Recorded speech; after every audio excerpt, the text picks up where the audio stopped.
అందరికీ నమస్కారం. Praise the lord. ఆది పుస్తకం గ్రంథంలో నుండి మరొక చాప్టర్ చూద్దాం. పునాదులు మనం వేయడం ఏమిటి? ఇంతవరకు విన్న తర్వాత యథార్థవంతులైన శిష్యులలో కూడా మరొక ధర్మ సందేహం పుడుతుంది. అసలు పునాదులు మనం వేయడం ఏమిటండి అని. ఈ ఓఫీర్ గారు ఎక్కడో పప్పులో కాలేసినట్టున్నారు. పునాదులు అప్పుడెప్పుడో అపోస్తలులు వేశారని లేఖనమే చెబుతుంది కదా. అపోస్తలులు వేసిన పునాది మీరు వేయుడి అని ఎఫెసీ 2:20లో వ్రాయబడలేదు కదా. అపోస్తలులు వేసిన పునాది మీద మీరు కట్టబడి ఉన్నారు అన్నాడే కానీ కనీసం అపోస్తలుల పునాది మీద మీరు కట్టబడవలను అని కూడా అనలేదు కదా అని ప్రశ్నించవచ్చు. అపోస్తలులు పునాది వేశారు అనేది గతకాలపు చరిత్ర. ఆ పునాది మీద మీరు కట్టబడి ఉన్నారు అనేది ప్రస్తుత కాలపు వాస్తవం. మనం ఆ పునాది మీద కట్టబడి ఉన్నామని లేఖనమే చెబుతుంటే ఇప్పుడు కొత్తగా మనం పునాదులు వేయాలని ఓఫీర్ గారు పుస్తకం రాయడం ఏమిటి అని వెటకారం కూడా చేయవచ్చు. ఇక్కడ సకల ప్రజలు గమనించవలసిన విషయం ఒకటి ఉంది. భౌతికమైన ఒక ఇంటికి పునాది ఒకసారి వేసి ఇల్లు కట్టడం, గృహ నిర్మాణం ప్రారంభించిన తర్వాత ఆ పైన గోడలు కప్పు సంగతి చూసుకోవాలి తప్ప పునాదులు మళ్ళీ వేయడమే ఉండదు. కానీ దేవుని సంఘ పునాదుల విషయం అలా కాదు. ఇక్కడ కొంత భిన్నమైన పరిస్థితి ఉంది. ఎందుకంటే సంఘపు పునాదులు భౌతిక ప్రపంచ సంబంధమైన బండరాళ్ళు కావు. ఇక్కడ మనం పునాదులు వేయడం అంటే ఆధ్యాత్మిక జీవితానికి ఆధారమైన ముఖ్య సిద్ధాంతాలను బోధించడమేనని చెప్పుకున్నాం. అసలు సిద్ధాంతాలు ఎక్కడ ఉంటాయి? విశ్వాసుల తలల్లో ఉంటాయి, ప్రజల మనసులలో, హృదయాలలో, జ్ఞాపకాలలో ఉంటాయి. అవును కదా. మరి ఆనాడు ఎప్పుడో 2000 సంవత్సరాల క్రితం అపోస్తలులు ఆదిమ క్రైస్తవులకు సత్యం నేర్పించారు. సరైన పునాది బోధలు చేశారు. ఆ పునాది బోధలు మొదటి శతాబ్దపు క్రైస్తవులలో ఉన్నాయి. ఆ పునాదుల మీద వాళ్ళు కట్టబడ్డారు. బాగానే ఉంది.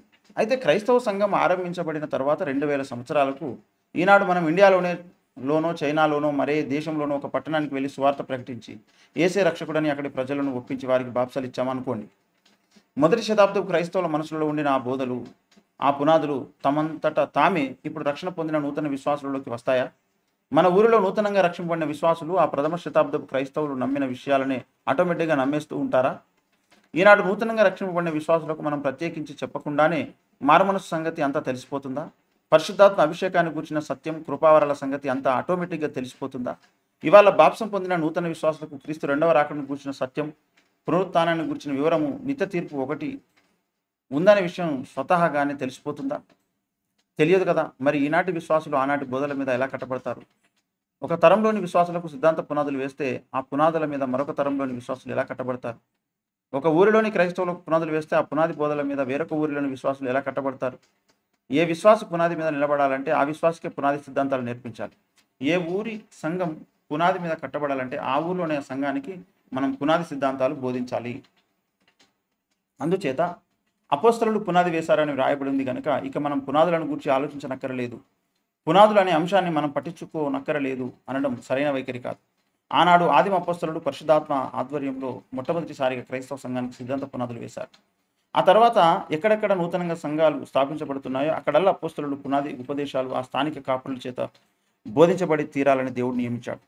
ప్రతి స్థానిక సంఘ కాపరి, ప్రతి బోధకుడు తాను సేవ చేసేటువంటి ఊరిలో ఆదిమ అపోస్తలుల పునాది సిద్ధాంతాలను ప్రతి సంఘానికి జాగ్రత్తగా నేర్పించాలి. అప్పుడే ప్రపంచ వ్యాప్త క్రైస్తవ సంఘం సరైన పునాదుల మీద కట్టబడుతుంది. అప్పుడు నీతిమంతులు ఏమి చేయగలరు అనే పరిస్థితి ఉండదు. నీతిమంతులు ఏమైనా చేయగలిగే స్థితి వస్తుంది. దేవుని కార్యం భూమి మీద విజయవంతంగా జరుగుతుంది, పరిపూర్ణమవుతుంది. అప్పుడు ఈ భూప్రపంచం ఆశీర్వదించబడుతుంది. May God bless you. ఇంతవరకు విని దీవించబడ్డారని ఆశిస్తున్నాను. మీకు తెలిసిన వారికి పరిచయం చేయండి. మీ కామెంట్ని కింద తెలియచేయండి. Praise the lord.